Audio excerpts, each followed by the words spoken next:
Disclaimer: This is for educational purposes only and not professional advice. இது just ஒரு படிக்கிறதுக்கான ஒரு இதுதான். இது வந்து ஒரு ப்ரொஃபஷனல் அட்வைஸ் கிடையாது. ஹாய் ஆல், இன்னைக்கு வணக்கம். இன்னைக்கு நம்ம என்ன பார்த்துக்க வந்து மேக்ஸிலரி நர்வ் பிளாக். ஸோ இந்த மேக்ஸிலரி நர்வ் பிளாக் வந்து என்னதுன்னு பார்த்தீங்கன்னா வந்து இது வந்து ஒரு பாதி மேக்ஸிலாக்கு அனஸ்தீசியா கொடுக்கறதுக்கு இது ஒரு நல்ல ஒரு டெக்னிக். இது மோஸ்ட்லி வந்து யூஸ் பண்ணுறாங்க அப்படின்னா வந்து குவாட்ரண்ட் டென்டிஸ்ட்ரி, அப்புறமா வந்து ஒரு சர்ஜிக்கல், ரொம்ப பெரிய சர்ஜிக்கல் ப்ரொசீஜர்ஸ், லோக்கல் அனஸ்தீசியால பண்றதுக்கு அந்த மாதிரி கேசஸ்ல இந்த பிளாக் வந்து யூஸ் பண்ணலாம். இதுல என்னென்ன நர்வ்ஸ் அனஸ்தடைஸ் ஆகுது அப்படின்னு பார்த்தீங்கன்னாக்கா வந்து இந்த maxillary division of the trigeminal nerve. So இப்போ என்னென்ன ஏரியாஸ்லாம் அனஸ்தடைஸ் ஆகுது இந்த இதுன்னு பார்த்தீங்கன்னா பல்ப், எல்லா மேக்ஸிலரி டீத்துக்கும் பல்பல் அனஸ்தீசியா, அப்புறம் பக்கல் பெரிடான்ஷியம், அப்புறம் அந்த போன் பக்கல் பெரிடான்ஷியம், அப்புறம் அந்த போன் ஓவர்லைங் த மேக்ஸிலரி, அந்த மேக்ஸிலரி இதை கவர் பண்ணியிருக்க பக்கல் பெரிடான்ஷியமும் போனும் அனஸ்டைஸ் ஆகும். அதே மாதிரி அந்த சாஃப்ட் டிஷ்யூஸும் ஹார்ட் பேலட்டும் அண்ட் ஒரு சின்ன பார்ட் ஆஃப் த சாஃப்ட் பேலட்டுமே வந்து அனஸ்டைஸ் ஆகும். அதை தவிர வந்து எக்ஸ்ட்ரா ஒரெல்லாம் பார்த்தா வந்து lower eyelid, side of nose, cheek and upper lip இதெல்லாம் அனஸ்டைஸ் ஆகும். அதுக்கப்புறமா வந்து இண்டிகேஷன்ஸ் எங்கெங்கெல்லாம் வந்து இதை வந்து யூஸ் பண்ணுவாங்க அப்படின்னு பார்த்தாக்கா வந்து ஒரு பெரிய சர்ஜிக்கல் ப்ரொசீஜர்ஸில் இதை யூஸ் பண்ணுறாங்க. பெரிடான்டல் ப்ரொசீஜர்ஸில், ரூட் கெனால் ஒரு ரெஸ்டரேட்டிவ் ப்ரொசீஜர்ஸில், ஒரு 1 குவாட்ரண்ட் ஃபுல்லாக பேஸ் சர்ஜரி பண்ண போகிறோம், இல்லை ஆர்சிடி பண்ண போகிறோம், இல்லை ஃப்ளாப் சர்ஜரி பண்ண போகிறோம்னா இந்த டெக்னிக் யூஸ் பண்ண போகிறோம், இல்லை ஆல்விலர் பிளாஸ்டிக் பண்ண போகிறோம் ஒரு குவாட்ரண்ட் இந்த டெக்னிக் யூஸ் பண்ணலாம். அண்ட் சப்போஸ் வந்து இந்த posterior superior angular nerve block, இந்த anterior superior angular nerve block, இந்த நர்வ் பிளாக்ஸ்லாம் இல்லை சூப்பராபெரியாஸ்டல் இன்ஜெக்ஷன்லாம் வந்து கொடுக்குற அந்த டார்கெட் ஏரியாவில் சப்போஸ் இன்ஃப்ளமேஷன் ஆர் இன்ஃபெக்ஷன் இருக்கு அப்படின்னா வந்து இந்த மேக்ஸிலரி நர்வ் பிளாக் வந்து நம்ம யூஸ் பண்ணலாம். அண்ட் அதே மாதிரி ஒரு டயக்னாஸ்டிக் தெரப்பியாகவும் யூஸ் பண்ணலாம். இது டயக்னாஸ்டிக் தெரப்பிட்டிக் டூலாகவுமே யூஸ் பண்ணலாம். ஃபார் எதுக்குன்னு பார்த்தா நியூராலஜியாவுக்கும் நியூராலிட்டிக்ஸ்க்கும், ஓகேங்களா. அதுக்கப்புறம் வந்து எங்கெங்கெல்லாம் இதை யூஸ் பண்ண முடியாது அப்படின்னு வந்து முக்கியமாக வந்து எக்ஸ்பீரியன்ஸ்ட் அட்மினிஸ்ட்ரேட்டர் புதுசாக நான் ட்ரை பண்ணுறேன் அப்படின்னா வேண்டாம். அண்ட் அதே மாதிரி பீடியாட்ரிக் பேஷண்ட்ஸும் யூஸ் பண்ணாதீங்க. ஏன் பீடியாட்ரிக் பேஷண்ட்ஸ் பார்த்தாக்கா வந்து அனாட்டமிக் டைமென்ஷன்ஸ் வந்து வேற வேறையா இருக்கும். இவங்களுக்கு அனாட்டமிக் டைமென்ஷன்ஸ் மாறி இருக்கும். அதே மாதிரி வந்து கண்டிப்பா வந்து பீடியாட்ரிக் பேஷண்ட்ஸ் எல்லாருமே வந்து கோஆப்ரேட்டிவ்னு சொன்னாக்கா நம்ம சொல்ல முடியாது. ஸோ நான் கோஆப்ரேட்டிவ் பேஷண்ட் அப்படின்னா கண்டிப்பா வந்து யூஸ் பண்ண முடியாது. அதே மாதிரி வந்து சில்ட்ரன்ல வந்து சூப்ராபெரியாஸ்டல் இன்ஜெக்ஷனே வந்து நல்ல ஒரு சக்ஸஸ் ரேட் இருக்கும். ஸோ அதனால இது வந்து அன்னெசரி தான். அண்ட் அதுக்கப்புறமா வந்து அன்கோஆப்ரேட்டிவ் பேஷண்ட்ஸ்க்கு யூஸ் பண்ண முடியாது. அண்ட் இன்ஃப்ளமேஷன் இருக்கு அந்த இன்ஜெக்ஷன் சைட்டில் அப்படின்னாலும் யூஸ் பண்ண முடியாது. அண்ட் ஹெமரேஜ் வந்து ஹை ரிஸ்கில் இருக்கிற பேஷண்ட்ஸ்க்கு லைக் ஹீமோஃபிலியா ஒரு ஆன்டிகோஆகுலன்ட் ட்ரக்ஸில் இருக்கிற பேஷண்ட்டுக்கும் இந்த டெக்னிக் யூஸ் பண்ண முடியாது. இந்த டெக்னிக், இந்த டார்கெட் ஏரியா வந்து எங்க இருக்குன்னா வந்து டெரிகாட் பிளெக்ஸஸ் ஆஃப் வெயின்ஸ் பக்கத்துலேயே இருக்கு. ஸோ ப்ளீடிங் வந்து நடக்கிறதுக்கு நிறைய சான்ஸ் இருக்கு. அதனால தான் இந்த ஹீமோஃபிலியா பேஷண்ட்ஸ்க்கும் ஆன்டிகோஆகுலன்ட் ட்ரக்ஸ் எடுத்துக்கிற பேஷண்ட்ஸ்க்கும் நம்ம யூஸ் பண்ணக்கூடாதுன்னு சொல்கிறோம். அதே மாதிரி வந்து இதோட அட்வான்டேஜ் என்னன்னு பார்த்தாக்க வந்து இது வந்து ரொம்ப ரொம்ப ஏட்ரமேட்டிக், ரொம்ப ஏட்ரமேட்டிக். அண்ட் இதுக்கு வந்து ஒரு ஹை சக்ஸஸ் ரேட் இருக்கு.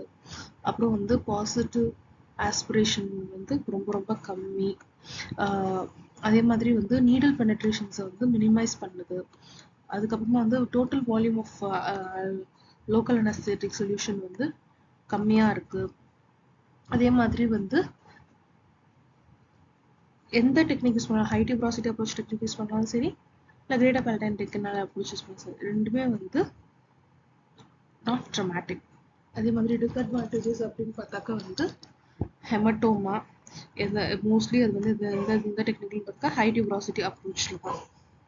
ஏன் அதில் இதுன்னு பார்த்தா வந்து அதில் வந்து ஓவர் இன்சர்ஷன் வந்து ரொம்ப வந்து காமன். ஏன்னா வந்து போனி லேண்ட்மார்க்ஸ் எதுவுமே இல்லைன்றதுனால. அதே மாதிரி வந்து ஹீமோஸ்டோசிஸ் வந்து ஈஸியாக அச்சீவ் பண்ண முடியாது. அண்ட் பெயின் வந்து ரொம்ப அதிகம். எந்த இதுல பார்த்தா கிரேட்டர் பேரல் கெனால் அப்ரோச்ல பெயின் ரொம்ப ரொம்ப அதிகமாக இருக்கும். ஸோ அடுத்து என்ன பார்க்க போறோம்னு பார்த்தாக்க வந்து டெக்னிக் பார்க்க போகிறோம்.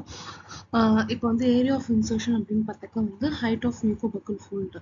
ஓகேங்களா? அதாவது இந்த மேக்ஸிலரி செகண்ட் மோலார் இருக்கு இல்லையா?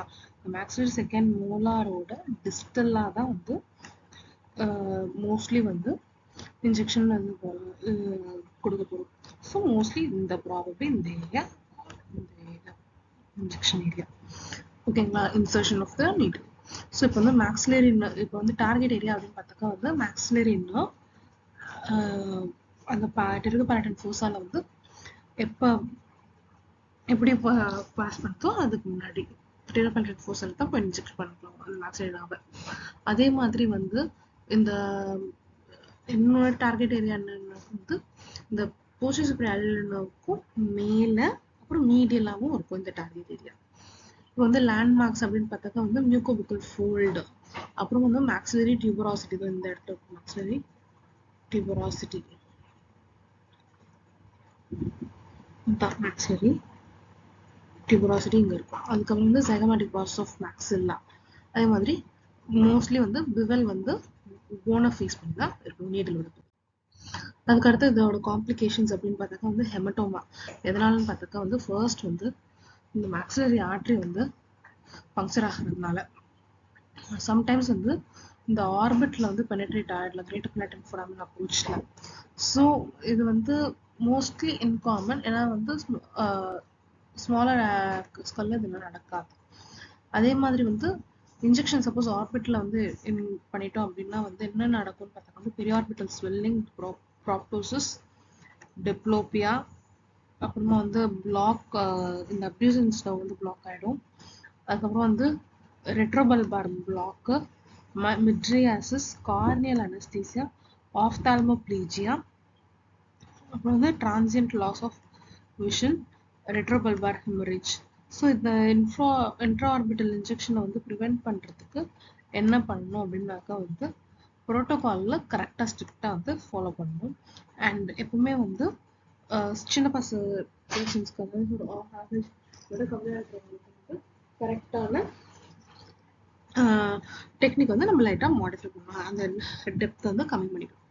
சப்போஸ் வந்து நேசல் கேவிட்டியில் வந்து பெனிட்ரேட் ஆகிடுச்சு அப்படின்னா என்ன நடக்கும்னு பார்த்தாக்கா வந்து என்ன நடக்கும் அப்படின்னு பார்த்தாக்கா வந்து நோஸ்ல இருந்து வாட்டர் வர மாதிரி இருக்கும். இல்லாட்டி வந்து ஃப்ளூயிட் வந்து த்ரோட்ல இறங்குற மாதிரி இருக்குன்ட்டு ஒரு சில பேஷண்ட்ஸ் வந்து கம்ப்ளைண்ட் பண்ணுவாங்க. அவ்வளோதான். இப்போ வந்து சப்போஸ் வந்து எதனால வந்து பார்த்தாக்கா வந்து டெரிகோபேரடைன் ஃபோஸால வந்து இதுவாகுதுன்னு பார்த்தாக்கா வந்து அந்த மீடியல் வால் வந்து ரொம்ப ரொம்ப பேப்பர் தின்னா இருக்கும். அதனால நீடில் பெனிட்ரேட் பண்ணும்போது அது வந்து ஆக்சிடென்ட்ல நேசல் கேட்ல என்ட்ராங்க. அதனால தான் வந்து நேசல் கேட்ல பெனிட்ரேஷன் இருக்குது. இதை எப்படி ப்ரிவெண்ட் பண்றதுன்னா ஆப்வியஸா நம்ம ப்ரோட்டோகால்ல ஸ்ட்ரிக்டா அட்ஹேர் பண்ணிட்டு இருந்தோம்னாலே நம்ம வந்து இதை வந்து இது பண்ணிக்கலாம். தேங்க்யூ.